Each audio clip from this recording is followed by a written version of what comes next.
ኢቢሲ ኢትዮጵያን እንደሚወክል የኢትዮጵያን ተስፋዎችም የኢትዮጵያን ዓላማዎችም አጠቃላይ ብዝሃነቷን ማስተናገድ የሚያስችል አቅም እየገነባ መሆኑን ለዚህም የሚያስችል ዝግጅት እያደረገ መሆኑን አይተናል።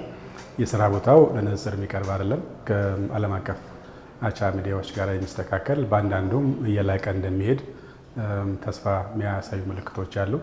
ቀደም ሲል በነበረው ጊዜ አልጀዚራም የቢቢሲም ሰዎች እየመጡ እንዲጎበኙት ለማድረግ ተሞክሯል። ሰው ምስክርነታቸው ከነሱ የሚስተካከል እንደሆነ ነው። አሁን ደግሞ ሳየው በአንዳንዱ ከዛም ለመብለጥ የሚያስችል ዝግጅት እንዳለናየ ነው። ይሄ ከስራ ቦታ ምቹነት አንጻር ነው። ሁለተኛው ግን ዋናው ይዘት ነው የሚወስነው። ይዘትን በተመለከተ ደግሞ የኢትዮጵያን መሰረታዊ ጥቅሞችን የኢትዮጵያውያንን መሰረታዊ ሀሳቦችን ያካተተ ይህን መሸከም የሚችል ኢትዮጵያን ወደ ጋራ አንድነቷ ወደ ሀሳቧ መውሰድ የሚያስችሉ ይዘቶች ተጀምረዋል። እነዚህ ደግሞ በባለቤትነት እየተሰሩ መሆኑን አይተናል። ሌላ ሰው እንዳለው ሌላ ሰው እንዳሰበው የሌላ አካል መልእክት የሚያስተላልፍ ሳይሆን ኢቢሲ ራሱ ባለቤት ሆኖ ኢትዮጵያን ሆኖ ይህን ሀሳብ እየሰራ መሄድ ተችሏል። ይሄ ትልቅ አቅም ነው። ይህን ደግሞ ለማጎልበት በምርምር ለማስደገፍ ቀደም ሲል ያልነበረ በምርምር ለማስደገፍ የሚያስችል አድራየት ፈጥሯል። የስራ ቦታ ፈጥሯል። ለዚህ የሚያስችሉ ሰዎች ተመድበዋል። ቁጥራቸው መጨመር አለበት፣ አቅሙ መጨመር አለበት። ግን በእውቀት ላይ ተንተርሶ በምርምር ተመስርቶ ፕሮዳክሽኖችን ለመስራት የሚያስችል ዝግጅት መደረጉ አንዱ ትልቅ ለውጥ ነው። ሌላኛው ከለውጥ አንጻር ጉልህ ተብሎ የሚወሰደው የዲጂታል ዓለሙን የተመለከተ ዝግጅት ማድረግ ለዚህ የሚያስችል ስራ መስራት መጀመሩ ነው። አሁን አዲሱ ዓለም የሄደው ከድህረ እውነትም ጋር ተያይዞ የመጠቃለያ ቴክኖሎጂን ተያይዞ ከኤአይም ጋር ተያይዞ መረጃዎች በየሰከንዱ የሚፈሱበት ነው የሚሆነው። ስለዚህ በተለመደው መንገድ ሂደትን ጠብቆ መስራት የሚቻልበት ጊዜ ስለማይኖረን ያንን ተከትሎ መሄድ ማህበረሰቡንም ጊዜው የፈቀደውንም ተከትሎ መሄድ የሚቻል ስራ ላይ መሰማራቱ አንድ ትልቅ አቅም ይሆነዋል ማለት ነው። ስለዚህ የባለፈውን እያመጣ እየሄደን ያለው አሁን ያለውን ደግሞ በደረጃው እየሰራ ነው። ቀጣይ ደግሞ ዓለም የሚሄድበትን ኢትዮጵያ የምንደርስበትን ታሳቢ የሚያደርግ አቅም በመገንባት ላይ ነው ያለው። አቅም ተገንብቶ አያልቅም፣ ሁሌም መገንባት አለበት። በየቀኑ የሚሰራ ስራ ነው። ለውጥን ተከትሎ መሄድ ነው። ግን ከትላንት ይጀምራል። ለዛሬ የሚያስችል ያበቃናል። ለነገ ደግሞ የሚሆን ዝግጅት ይደረጋልና በዚህ ረገድ ተስፋ ሰጪ ጅምሮች አሉ። ግን ይበልጥ መጠንከር ያለበት ነገር አለ።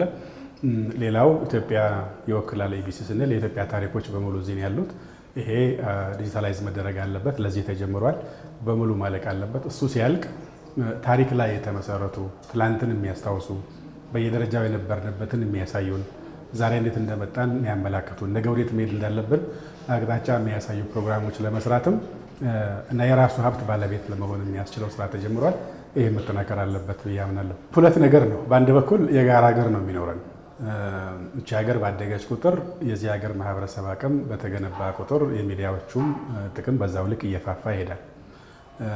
ስለዚህ የጋራ ሀገር ለመገንባት የሚያስችል በህግ ባይገደዱ እንኳን በሞራል የሚሸከሙት ስራ አለ። ሁለተኛው የኢቢሲ አሁን ራሱን በስራ ቦታም በተልእኮም በአጀንዳዎችም ትኩረት አድርጎ መስራት የሚቻለው ቀልድ ይኖራል፣ መዝናኛ ይኖራል። የሰው ልጅ አንዱ ፍላጎት ነው። ግን እየተዝናኑ ብቻ አይኖርም። ትንሽ እየደከሙ እየተላላጡ እጅ እየቆሰለም ጉልበት እየደማም የሚሰራ ሀገር ግንባታ ደግሞ አለ።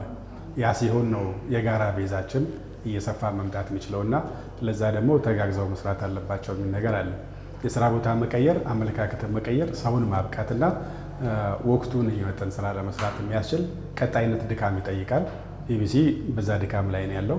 ውጤትም እያመጣ ነው ያለው። ሌሎቹም ከኢቢሲም ተብረው ለኢቢሲ የሚያጋሩት እንደማቀም ካለም አጋርተው ይሄን ነው። ከውድቀትም ከድክመትም ከጥንካሬም ስለሚማር ሁሉም አንዱ ከአንዱ መማር ይችላል ብዬ አስባለሁ። ግን የጋራ ሀገር እንዳለን ወስዶ ለጋራ ሀገር ተጋግዞ መስራት ላይ ኢቢሲ የጀመራቸው ስራዎች አሉ። ሌሎቹም ይህን አጠናክረው መሄድ አለባቸው የሚል ሀሳብ አለኝ። ዞሮ ዞሮ ከግዝፈት እየቀነሰ ይመጣል።